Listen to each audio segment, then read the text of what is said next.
Dobrodošli u naš kafić. Nadam se da ćete uživati u miru i ljepoti naše prirode. Šta mogu da vam ponudim danas?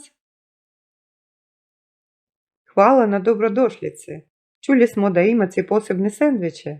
Šta biste nam preporučili? Zaista, imamo specijalne sendviče sa domaćim pršutom, sirom, a možete birati između zelenog čaja, kafe, domaćeg vina ili piva.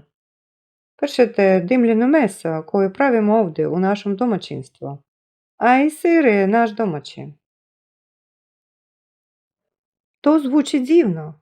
Mi bismo onda po jedan takav sendvič, zeleni čaj za mene i kafu za mog muža. A djetetu možete doneti sok. Odličan izbor. Željeli biste li možda i da probate naše domaće vino ili pivo? Možda kasnije. Da li bismo mogli da ponesemo nešto od tog domaćeg sira kući? Naravno, možete odabrati koliko god želite nakon obroka. Biće mi zadovoljstvo da vam spakujem. Hvala vam puno. Da li ima gdje ovdje da se djeca igraju?